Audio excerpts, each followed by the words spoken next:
आइए हम अपनी रूहानी तरबियत के लिए खुदावंद के ज़िंदगी आमेज़ और ज़िंदगी आमोज़ कलाम में से देखें। मुक़द्दस मत्ती रसूल की अंजील, उसका 6 बाब, उसकी 24 आयत से 34वीं आयत तक, 24वीं आयत से बाब के आखिर तक। 6 बाब मत्ती रसूल की अंजील, उसकी 24वीं आयत से बाब के आखिर तक। कोई आदमी 2 मालिकों की खिदमत नहीं कर सकता, क्योंकि या तो एक से अदावत रखेगा और दूसरे से मोहब्बत, या एक से मिला रहेगा और दूसरे को नाचीज जानेगा। तुम खुदा और दौलत दोनों की खिदमत नहीं कर सकते। इसलिए मैं तुमसे कहता हूं कि अपनी जान की फिक्र ना करना कि हम क्या खाएंगे, क्या पिएंगे, और ना अपने बदन की कि क्या पहनेंगे। क्या जान खुराक से और बदन पोशाक से बढ़कर नहीं? हवा के परिंदों को देखो कि ना बोते हैं, ना काटते, ना कोठियों में जमा करते हैं, तो भी तुम्हारा आसमानी बाप उनको खिलाता है। क्या तुम उनसे ज्यादा कदर नहीं रखते? तुम में ऐसा कौन है जो फिक्र करके अपनी उम्र में एक घड़ी भी बढ़ा सके? और पोशाक के लिए क्यों फिक्र करते हो? जंगली सोसन के दरख्तों को गौर से देखो कि वो किस तरह बढ़ते हैं। वो ना मेहनत करते, ना काटते हैं। तो भी मैं तुमसे कहता हूं कि सुलेमान भी बावजूद अपनी सारी शान और शौकत के उनमें से किसी की मानित मुलब्बिस न था। बस जब खुदा मैदान की घास को, जो आज है और कल तनूर में झोंकी जाएगी, ऐसी पोशाक पहनाता है, तो ए कम एतकादो, तुमको क्यों ना पहनाएगा। इसलिए फिक्रमंद होकर ये ना कहो कि हम क्या खाएंगे या क्या पिएंगे या क्या पहनेंगे, क्योंकि इन सब चीजों की तलाश में गैर कौमें रहती हैं, और तुम्हारा आसमानी बाप जानता है कि तुम इन सब चीजों के मोहताज हो। बल्कि तुम पहले उसकी बादशाही और उसकी रास्तबाजी की तलाश करो, तो ये सब चीजें भी तुमको मिल जाएंगी। बस कल के लिए फिक्र न करो, क्योंकि कल का दिन अपने लिए आप फिक्र कर लेगा। आज के लिए आज ही का दुख काफी है। खुदावंद अपने मुकद्दस कलाम के पढ़े जाने पर अपनी खुसूसी बरकत नाजल फरमाए। आमीन। Thank you very much mister Munawwar Aziz. और अब मैं रिक्वेस्ट करूंगा रेवरेंड इमरान पाशा से कि वो आज का सरमन जो उन्होंने तैयार किया है हमारे साथ शेयर करें। Over to mister reverend Imran Pasha.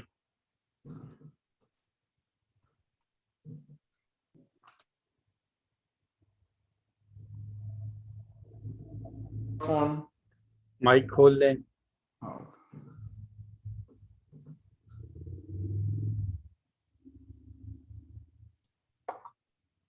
Sorry Naveed भाई, मैं आपका और मुनव्वर भाई का बहुत शुक्रगुजार हूँ, और बिशप का भी और पूरी कलीसिया का, कि आप लोगों ने मेरे लिए दुआएं की और मुझे खुदावंद ने सेहत दी कि मैं दोबारा यहाँ आके खुदावंद के कलाम को शेयर कर सकूं। आज का जो कलाम और जो हवाला हमने पढ़ा, और मत्ती की इंजील जो हमारे लिए बहुत ज़्यादा अहमियत का हामिल रखती है, क्योंकि वो नए अहदनामे का, न्यू कॉवेनेंट का वो आगाज हमें उसमें नजर आता है। और मत्ती की इंजील में हमें खुदावंद यीशु मसीह की खिदमत का भी आगाज हमें नजर आता है। उनकी पैदाइश, उनके उनके मौजज़ात और उनकी सारी टीचिंग और उनके जो उन्होंने मिरेकल्स दिखाए, वो हमें पूरी इस अंजील में नजर आता है। इसके अलावा मत्ती की अंजील के अंदर अगर आप 13वां बाब पढ़ें, तो उसके अंदर हमें खुदावन की बादशाहत का जिक्र मिलता है, और जहां पे बीज बोने वाले की तमसील को बयान किया गया, और उसके उस चैप्टर के अंदर और भी जो है तमसीलें आपको नजर आएंगी जो खुदा की बादशाहत के बारे में आपको बयान करेंगी कि खुदा की बादशाहत बेसिकली है क्या, और खुदा की बादशाहत जब होगी तो क्या कुछ होगा, ये उसके अंदर बयान मिलता है। इसके अलावा 24वां बाप और 25वां बाप जो मत्ती की इंजील है, उसके अंदर भी जो है आखिरी जमाने में क्या कुछ होगा और खुदा की बादशाहत का क़याम जो है वो कैसे होगा। यानी बहुत ज्यादा मत्ती की इंजील में खुदा की बादशाहत के बारे में जिक्र हमें मिलता है। और जो सबसे पहला हमें बादशाही के बारे में जो बयान करता हुआ हमें नजर आते हैं वो है खुदावंद यीशु मसीह। अपने पहाड़ी वाज के अंदर खुदावंद यीशु मसीह ने उस पूरे वाज में अपनी किंगशिप के बारे में उन्होंने बयान किया, और किंगशिप, उस किंगडम की जो अंदर जो लाइफ है उसको कैसे गुजारना है, उसके क्या रूल्स हैं और उसकी प्रैक्टिस हमें कैसे करनी है, ये हमें पहाड़ी वास के अंदर मुकम्मल हमें उसकी शक्ल नजर आती है। और अगर आप 5वां बाब देखें मत्ती का, तो उसमें जो हकीकी मुबारक हाली है, यानी कि पिक्चर है किंगडम के अंदर जो लाइफ है, बादशाहत के अंदर एक ईमानदार की जो जिंदगी है वो कैसी मुबारक हाली में वो गुजारेगा, उसका हमें बयान मिलता है। और 5वें बाब के अंदर ही हमें वो जनरल रूल्स मिलते हैं किंगडम लाइफ के लिए, जो कि हर ईमानदार के लिए बहुत जरूरी है उसको जानना और उनसे अपने आप को महफूज रखना, कि उन हुक्मों पे अमल करते हुए हम कैसे बच सकते हैं और कैसे हम खुदा की बादशाह में दाखिल हो सकते हैं। वो हमें नजर आता है 5वें बाब में, कि वहां पे हमें मोसेस के लॉ के बारे में पता चलता है, मर्डर के बारे में वो बताता है कि क्या हमें नहीं करना और किस तरीके से हमें रिकंसिलेशन करनी है, मिलाप करना है, एक दूसरे से जुड़े रहना है। अडल्ट्री के बारे में हमें इंफॉर्मेशन मिलती है, तलाक के बारे में मिलती है, कसम ना खाने के बारे में वो कहता है, और इंतकाम ना लेना और मोहब्बत के बारे में। ये जो 5वें बाब के अंदर हमें नजर आता है कि हमें किंगडम ऑफ लाइफ के अंदर जो है उन जनरल रूल्स को कैसे ओबे करना है। 6ठे बाब में हमें नजर आता है प्रैक्टिस ऑफ किंगडम लाइफ, कि हमें उस बादशाहत में जब हम जिंदगी गुजारेंगे तो उसकी प्रैक्टिस हमें कैसे करनी है। और 6ठे बाब का आगाज जो है वहां से होता है, जहां पे वो गिविंग की बात करता है, दुआ की बात करता है, फास्टिंग की बात करता है। और जो हवाला अभी 24वें बाब 6ठे बाब और उसकी 24वीं आयत के अंदर हमने पूरा हवाला पढ़ा 34 वर्स तक, उसके अंदर वो बयान करता है दौलत की, एंजाइटी की, यानी कि फिक्र की बात करता है, और सबसे अहम वो 2 मालिक का जिक्र करता है। उसका आगाज ही वो कहता है कि कोई आदमी 2 मालिकों की खिदमत नहीं कर सकता। ये उसका आगाज हमें नजर आता है कि वो, अगर आपने खुदा की बादशाहत में जिंदगी गुजारनी है, खुदा के इरादे के मुआफिक, खुदा के हुक्मों के मुआफिक, तो ये पहली चीज हमें ज़हन नशीन करने की जरूरत है कि कोई आदमी 2 मालिकों की खिदमत नहीं कर सकता। और उसका वो क्या कहता है, क्योंकि या तो एक से अदावत रखेगा और दूसरे से मिला रहेगा और मोहब्बत रखेगा, और या दूसरे को पहले को नाचीज समझेगा। मतलब किसी एक को उसको अडॉप्ट करना पड़ेगा, किसी एक को सिलेक्ट करना पड़ेगा। और उसने वो 2 मालिक क्या हैं, वो कहता है कि तुम खुदा और दौलत दोनों की खिदमत नहीं कर सकते। बड़े साफ लफ्जों में, सादा लफ्जों में उसने बयान किया है, एक तरफ खुदा और एक तरफ दौलत। अजीजों, यहाँ पे हम जब दौलत की बात करते हैं तो हम स्टक हो जाते हैं सिर्फ मनी के हवाले से। ठीक है, ये बात यहाँ वाजिया बयान की है, क्योंकि आज की दुनिया में दौलत जो है वो हमारा खुदा है। मैंने बहुत सारे लोगों को ये कहते हुए सुना है कि दौलत हो तो हम सब कुछ कर सकते हैं। दुनिया में आप कोई भी काम करके, अगर आपके पास दौलत, आप बच सकते हैं। जुर्म करके भी आप बच सकते हैं। यहां तक लोगों को मैंने सुना है कि दौलत की ताकत को वो जाहिर करते हैं कि दौलत जो है वो कितनी इंपॉर्टेंट है इंसान की जिंदगी में, और इंसान की जो जहन में उनके, वो दौलत को इतनी अहमियत देते हैं। और सारी जिंदगी हम दौलत ही कमाते हैं, दौलत ही की फिक्र में रहते हैं, और हर वो काम करते हैं जिससे हम दौलत हासिल कर सकते हैं, चाहे वो सही है चाहे वो गलत है। और सारी जिंदगी हम उसी के पीछे भागते दौड़ते रहते हैं, और हम ये दावा करते हैं कि हम खुदा को भी प्यार करते हैं। लेकिन यहां पे खुदा ने मती की मार्फत जो कलाम किया कि आप एक वक्त में दो मालिकों की खिदमत नहीं कर सकते, तो करना क्या है? हमें एक एक एक मालिक चुनना है।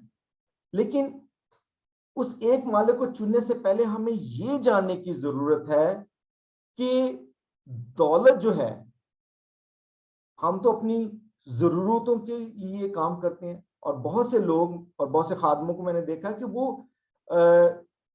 कहते हैं सारा कुछ छोड़ दें, खुदा की खिदमत में लग जाएं। खुदा की खिदमत करना ये सबसे इंपॉर्टेंट है। लेकिन बाइबल ये कहती है कि खुदा के खादम को कि एक अपने घर की जिम्मेदारी संभालने वाला भी होना चाहिए। बच्चों की जो है, जो जो भी जरूरतें हैं उसकी, बीवी बच्चों की, वो उस खादम का जिम्मेदारी है कि वो उसको पूरा करे। उसके लिए वो एक काम करता है या दो नौकरियां करता है। अक्सर लोग ये भी कहते हैं कि दो मालिकों का यहाँ जिक्र है, यानी कि दो दो नौकरियां आप एक वक्त में नहीं कर सकते। वो ये बात नहीं कहता। अजीजों, यहाँ पे दो मालिकों का जिक्र करने का मतलब रूहानी है।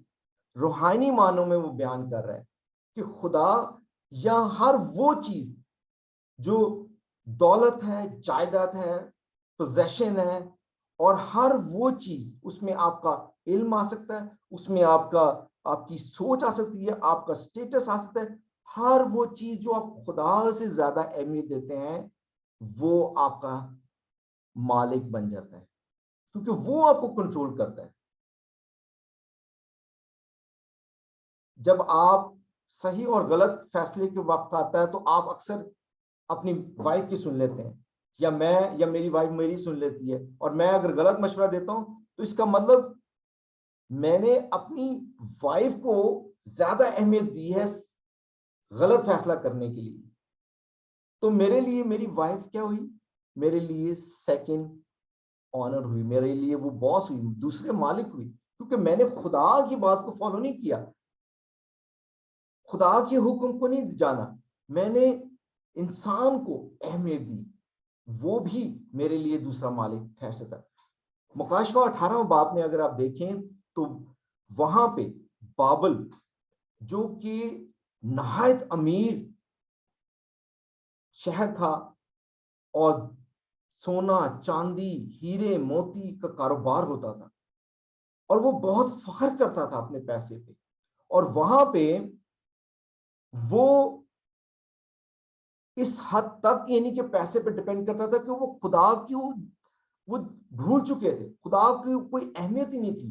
धैर्य जिसे कहते हैं ना, वो धैर्य कि जो खुदा पे भरोसा नहीं करते, जानते नहीं, वो पैसा, हर चीज उनके लिए पैसा थी।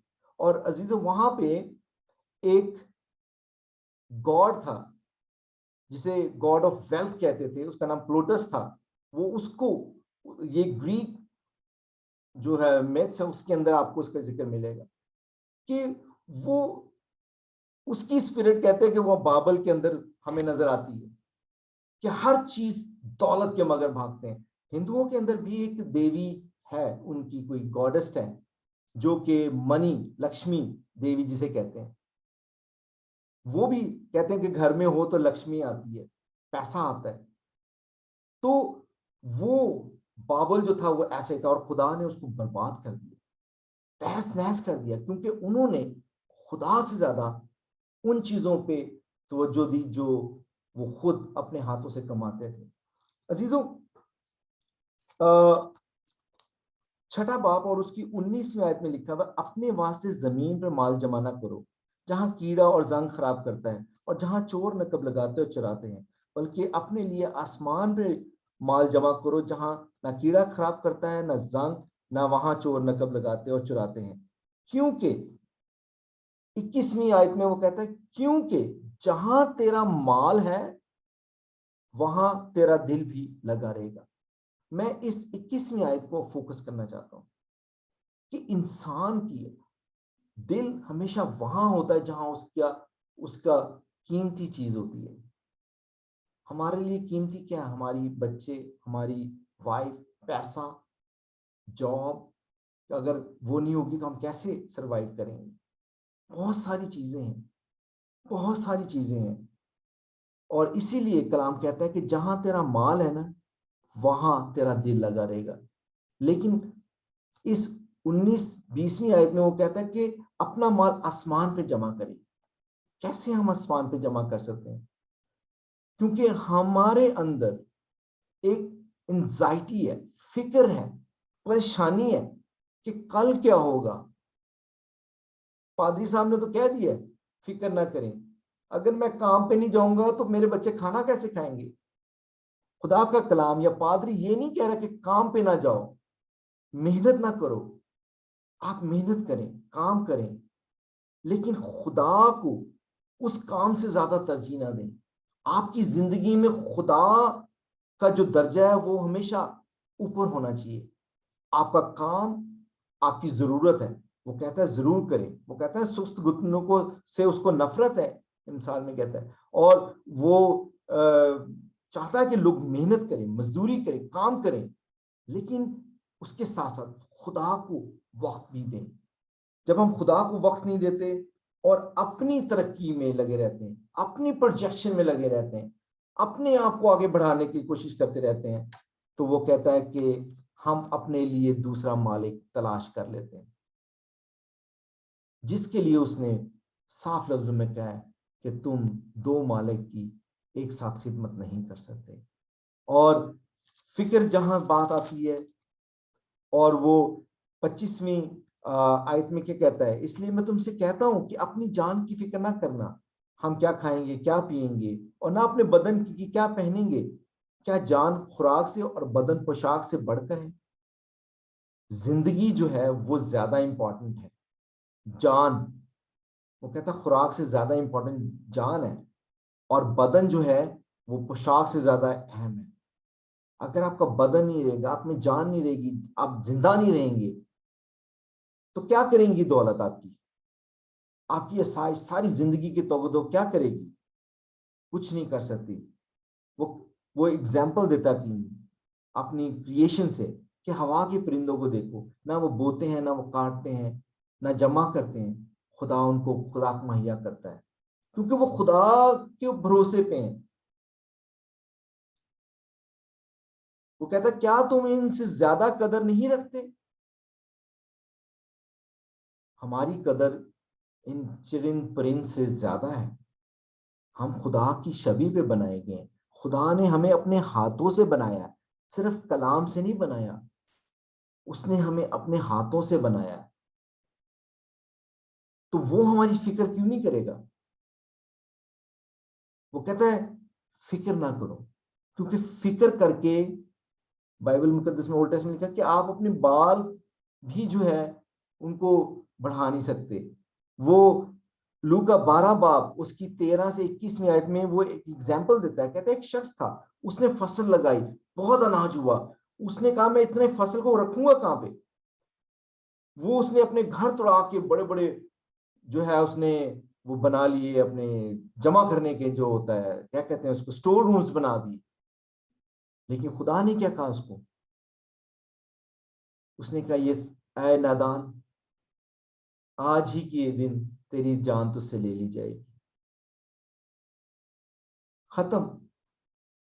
हमारी जिंदगी कल हमारे पास है या नहीं हमें नहीं मालूम, क्योंकि ये जिंदगी खुदा की अमानत है। खुदा ने हमें ये जिंदगी दी है ताकि हम खुदा के नाम को जलाल दें, ताकि हम उसकी प्रस्तिश करें, उस पे भरोसा करें, उसके ऊपर यकीन रख के, ईमान रख के, जब हम ईमान की बात करते हैं, ईमान रख के अपनी जिंदगी को गुजारें और मेहनत करें, ज्यादा के लिए नहीं, जरूरत के लिए। अक्सर हम जरूरत से ज्यादा की कोशिश करनी शुरू कर देते हैं और लग जाते हैं। घर होना चाहिए, जमीन होनी चाहिए, जायदाद होनी चाहिए, ये होना चाहिए, वो होना चाहिए। मैं देखता हूँ अमेरिका के अंदर बहुत सारे अमीर लोगों की जायदादें जो है वो गवर्नमेंट जब्त कर लेती जब वो मर जाते हैं। बेकार। तो किस काम की? काम करें, बच्चों को भी अच्छा फ्यूचर दें, लेकिन खुदा को अहमियत दें, क्योंकि वो क्या कहता है 30वीं आयत में, बस जब खुदा मैदान की घास को जो आज है और कल तंदूर में झोंकी जाएगी ऐसी पोशाक बनाता है, तो आए कम इत्कादो तुमको क्यों ना पहनाएगा। इसलिए फिक्रमंद ना होकर ये ना कहो कि हम क्या खाएंगे और क्या पिएंगे और क्या पहनेंगे, क्योंकि इन सब चीजों की तलाश में कौन रहता है? ईमानदार। लिखा है गैर कौम रहती हैं, गैर कौमें जो खुदा को नहीं मानती, जो खुदा पे भरोसा नहीं करती, जो खुदा को जानती नहीं है कि खुदा है कौन। हम अक्सर कहते हैं ना यहोवा यरी, कि वो सब कुछ मुहैया करता है। तो हमें भरोसा करना चाहिए। हम जब रोड पे जाते हैं काम के लिए तो हम ड्राइवर के पीछे बैठ जाते हैं आंखें बंद करके, ये खाई में गिरा दे, कहाँ गिरा दे, हम बड़े सुकून से अपने बच्चों को भी लेके बैठ जाते हैं। हम इतना भरोसा करते हैं एक अननोन पर्सन के ऊपर, लेकिन हम खुदा पे उतना भी भरोसा नहीं करते। हम अपनी कुव्वत पे भरोसा करते हैं, अपनी अक्ल पे भरोसा करते हैं। और जैसे उसने कहा कि जहां तेरा माल है वहां तेरा दिल लगा रहेगा। दिल की जब बात करते हैं तो दिल हमारा क्या है? उसमें इमोशंस हैं, उसी में हमारी एंजाइटी भी मिलती है, हमें फिक्र रहती है, हमारे दिल में फिक्र रहती है, हमारे दिल में इमोशंस होते हैं कि हमें कुछ करना है। तो अजीजों, हमें फिर भी इतना कुछ कमाने के बावजूद हमें सेटिस्फैक्शन नहीं मिलती। और वो सेटिस्फैक्शन क्यों नहीं मिलती? क्योंकि हमने एक ऐसा मालिक तलाश कर लिया है जो फानी है, लेकिन हमें ऐसे मालिक की तलाश है जो गैर फानी होना चाहिए, जो ना सिर्फ खुद हमेशा जिंदा रहे बल्कि हमें भी अपने साथ रखे। इसलिए वो कहता है कि फिक्र ना करो, क्योंकि जो वाइस क्या कहता है कि जर दोस्त रुपए से आसूदा ना होगा और दौलत का चाहने वाला उसके बढ़ने से सैर ना होगा। ये भी बतलान है, सब बेकार है, क्योंकि जितनी भी दौलत आप कमा लें आप सैर नहीं हो सकते, आपकी सेटिस्फैक्शन नहीं हो सकती। ये वाइस 5 बाब 10वीं आयत में लिखा है कि जर दोस्त जिसका सब कुछ दौलत है, पैसा है, इससे ज्यादा और वो और कुछ नहीं सोचता। और अजीजों, लूका 16 बाब और उसकी 15वीं आयत में कहता है, यीशु ने कहा जो चीजें आदमियों की नजर में आला कदर है वो खुदा के नजदीक मकरूह है। अगर हम ये कहते हैं कि इंसानों की नजर में हम दौलत हमारे लिए अहमियत रखती है, खुदा की नजर में ये मकरूह है, नापाक है, इसकी कोई अहमियत नहीं है, नाचीज है ये। क्यों? क्योंकि खुदा की नजर में जो है वो दिल देखता है, वो आपके इमोशंस देखता है कि मेरे लिए इनके इमोशंस क्या हैं। ठीक है, ये मेहनत करते हैं अपने बच्चों के लिए, अपने आगे के लिए, लेकिन इसके साथ साथ मेरी जगह कहाँ है, मेरा मुकाम कहाँ है, ये सबसे इंपॉर्टेंट चीज है। और मुकाशवा इससे भरा पड़ा है। वो हमें बार बार कहता है कि इंसान के जो ख्यालात है ना वो कभी भी जो है ना वो सेटिस्फाइड नहीं होता, वो हमेशा जो है नीम गर्म रहता है। और ऐसे ऐसे परस्तारों को खुदा की जरूरत नहीं है। इमसाल पहला बाब उसकी 20 से 22 आयत में क्या कहता है? हिकमत कूचे में जोर जोर से पुकारती है, वो रास्तों में अपनी आवाज बुलंद करती है, वो पुरहजूम बाजार में चलाती है, वो फाटकों के मदखल पर और शहर में ये कहती है, आए नादानो। 22वीं आयत में कहता है, तुम कब तक नादानी को दोस्त रखोगे और ठठाबाज कब तक ठठाबाजी से खुश रहेंगे और अहमक कब तक इल्म से अदावत रखेंगे। 29 और 30 में कहता है, इसलिए कि उन्होंने इल्म से अदावत रखी और खुदावन के खौफ को अख्तियार ना किया। उन्होंने मेरी तमाम मशवरत की बेकदरी की और मेरी मलामत को हकीर जाना। ये मिसाल वो बयान करता है कि हम जब खुदा बार बार हमें ये बातें सिखाता है, पहाड़ी वाज जो है, अगर आप वो पूरा देखें मती में, अब 5वें 6ठे 7वें 8वें 9वें 10वें बाब तक वो हमें बताता है कि खुदा की बादशाहत के अंदर जो जिंदगी है उसको गुजारने के तरीके क्या हैं, हमें किन चीजों से बाज रहना है, किन चीजों को अडॉप्ट करना है, किन चीजों से को हमने आगे बढ़ाना है अपनी मुबारक हाली को जाहिर करने के लिए। और उसके बावजूद हम खुदा की मलामत को हकीर जानते हैं, उसकी मशवरत की बेकदरी करते हैं, और फिर भी हम दावा करते हैं कि खुदा हमारा मालिक है, खुदा हमारा बाप है, खुदा हमारा दोस्त है। हम खुदा को मानते हैं, हम खुदा पे भरोसा रखते हैं, हम यकीन रखते हैं। बड़ी दिलेरी के साथ हम ये झूठ बोलते हैं, बहुत दिलेरी के साथ, इसलिए क्योंकि हम अपनी जिंदगी के अंदर झांकते नहीं, अपने दिल के अंदर नहीं झांकते कि हमारे दिल के अंदर सबसे इंपॉर्टेंस क्या चीज है, किसको हम इंपॉर्टेंस देते हैं। और 33वीं आयत में वो क्या कहता है? बल्कि वो कहता है कि 32वें आयत में, क्योंकि इन सब चीजों की तलाश में गैर कौमें रहती हैं और तुम्हारा आसमानी बाप जानता है कि तुम इन सब चीजों के मोहताज हो। याद रखें, खुदा को पता है कि आपको दौलत भी चाहिए, आपको इज्जत भी चाहिए, आपको इल्म भी चाहिए, आपको स्टेटस भी चाहिए, आपको बरकत भी चाहिए, आप हर चीज, सेहत भी चाहिए। He knows everything. लेकिन उसने शर्त रखी, वो कहता है ठीक है मैं तुम्हें दूंगा, लेकिन पहले उसकी बादशाही और उसकी रासबाजी की तलाश करो, तो ये सब चीजें तुम्हें मिल जाएंगी। सिर्फ 2 चीजें उसने की, खुदा की बादशाहत और उसकी रास्तबाजी। खुदा की बादशाहत क्या है? 2000 साल पहले खुदा की बादशाहत हमारे दरमियान थी, यीशु मसीह की सूरत में हमारे दरमियान वो बादशाहत, वो किंगडम हमारे दरमियान आई, लेकिन हमने उसकी कदर नहीं की। लेकिन जिन्होंने उस पे ईमान लाए और उसके हुक्मों पे अमल किया, वो उस बादशाहत में शामिल हो गए हैं, दाखिल हो गए हैं। और आप और मैं जो हम दावा करते हैं कि हम ईमानदार हैं और हम यीशु मसीह पर ईमान रखते हैं, क्योंकि खुदावंद यीशु मसीह ने अपने खून से हमें ये खरीदा और हमें शामिल किया अपनी उस बादशाहत में। और उस बादशाहत के अंदर रहने के कुछ तरीके हैं जो ये मैं आपके सामने बयान कर रहा हूं कि हमें खुदा पे भरोसा करना है।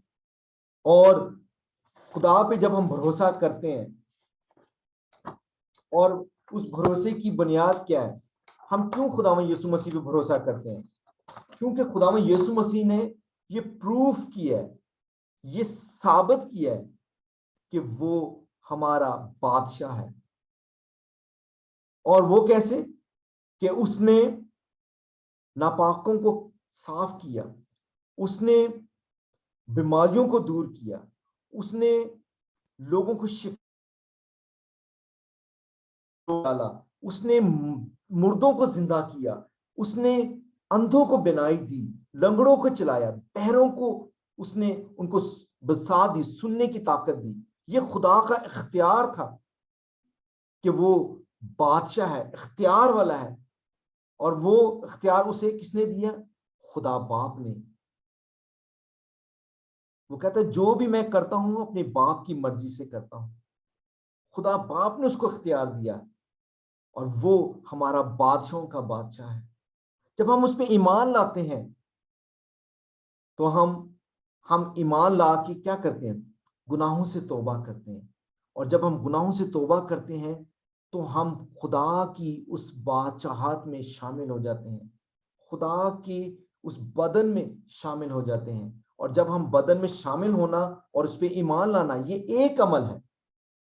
लेकिन रासबाजी की जहां वो बात करता है कि ठीक है, हमने उस पर ईमान लाया, हमने उसकी रासबाजी ओढ़ ली, लेकिन उसके लिए हमें कुछ करना है। वो क्या है? जिसे हम सेंटिफिकेशन का अमल कहते हैं, कि जब आप खुदा को कबूल कर लेते हैं तो खुदा के हुक्मों पे अमल करना, खुदा की बातों को याद रखना, हमें गुस्सा नहीं करना। वो कहता है कसम ना खाना और किसी से इंतकाम ना लेना, जना ना करना, और तलाक के बारे में कहता है। कितनी चीजें वो बयान करता है। ये है वो सेंटिफिकेशन। हमें अपनी दुरुस्ती करनी है। सिर्फ ईमान ला के काम नहीं चलेगा, उसकी रासबाजी को आपने हासिल करना है। ईमान से तो हम बादशाहत में शामिल हो जाते हैं, उसकी बादशाही को हम तलाश कर लेते हैं, क्योंकि जब हम यीशु को तलाश कर लेते हैं तो हम उसकी बादशाहत को तलाश कर लेते हैं। यीशु को पाना जो है उसकी बादशाहत को हासिल करने के बराबर है। और उसकी रासबाजी को हासिल करने के लिए हमें अमली तौर पे उसके हुक्मों पे चलना पड़ेगा, अपनी जिंदगी को तब्दील करना पड़ेगा, चेंज करना पड़ेगा, अपनी जिंदगी के रुख को बदलना पड़ेगा, तब हम उसकी रासबाजी को हासिल कर सकते हैं। बहुत से लोग कहते हैं नहीं जी, हम तो गुनाहगार हैं, हमारे हमारे हम जो भी काम कर लें हमसे, हम जो है हम निजात याफ्ता है। नो, ऐसा नहीं है। खुदावन यीशु मसीह ने क्या कहा कि जो मेरे पीछे आना चाहता है अपनी सलीब उठाए। तुम्हें दुख उठाने पड़ेंगे, चेंज करना पड़ेगा अपने आप को। लोगों ने, जिन्होंने खुदा के पीछे चले, उन्होंने अपनी जिंदगियां गवा दी। उसने कहा जान देने तक वफादार रहा तो मैं तुझे जिंदगी का ताज दूंगा, हमेशा की जिंदगी तेरी हो जाएगी अगर तू जान देने तक वफादार। वफादारी क्या है? कि खुदा को अपनी जिंदगी में पहला दर्जा दे, खुदा को, उसके हुक्मों को जाने कि खुदा की मेरी जिंदगी में क्या मर्जी है। जैसे तेरी मर्जी आसमान पे पूरी होती है, वैसे तेरी मर्जी जमीन पर भी हो। तो जमीन पर तो हम कहते हैं लेकिन होने नहीं देते, क्योंकि हम अपनी मर्जी करते हैं, हम खुदा की मर्जी को नहीं जानते। तो जब हम खुदा की मर्जी को जानते हैं तो हकीकत में हम उसकी रासबाजी को ओढ़ते हैं। और खुदा में यीशु मसीह की रासबाजी जो हमें पाक और साफ करती है। जैसे हम एक कपड़ा, गंदे कपड़े को उतार के नया कपड़ा पहनते हैं ना, ये है रासबाजी की। सिंपल ओढ़ लेते हैं और वो हमारे बदनों को पाक और साफ करता है। मुकाशवा में क्या कहता है कि वो जिनके जामे धुले हुए हैं वो तुम्हें सफेद जामे देगा, पाक, साफ, क्लीन। वो उसकी रासबाजी की वो बात करता है कि खुदा अपनी रासबाजी हमें देगा गुनाहों से माफी के लिए। और इसीलिए वो कहता है कि फिक्र ना करो कि हम क्या खाएंगे, क्या पिएंगे, क्या ओढ़ेंगे। वो कहता है कल की फिक्र कल करेगा। तुम्हारे लिए आज का दुख जो है वो इंपॉर्टेंट है। आज क्या है, कल को छोड़ें। हम आज में नहीं जीते, हम हमेशा कल की फिक्र करते हैं और आज हम ऐसे ऐसे काम करते हैं जो हमारे कल को बिगाड़ देते हैं। इसलिए वो कहता है कि आज आज को आज की फिक्र करने दें और हमें खुदा को अपनी जिंदगी दें, खुदा को पहला दर्जा दें और अमली तौर पे दें, लफ्जों से नहीं, सिर्फ सुनने से और मुंह से ईमानदार अपने आप को कह देने से काम नहीं चलेगा। वो कहता है कि हमें एक्शन करना है, हमें अमल करना है, क्योंकि जॉन 3:16 हम सब जानते हैं कि खुदा ने दुनिया से ऐसी मोहब्बत रखी है कि उसने अपना इकलौता बेटा बख्श दिया ताकि जो कोई उस पे ईमान लाए वो क्या है, हलाक ना हो बल्कि हमेशा हमेशा की जिंदगी में दाखिल हो। ये खुदावन ने इंतजाम किया है। और यूहन्ना 1 और उसकी 12 में कहता है, लेकिन जितनों ने उसे कबूल किया उसने उन्हें खुदा के फर्जंद बनने का हक बख्शा। यानी उन्हें जो उसके नाम पर ईमान लाते हैं, जो उसके ईमान उस पे यकीन करते हैं कि ये मेरा निजात दहिंदा है।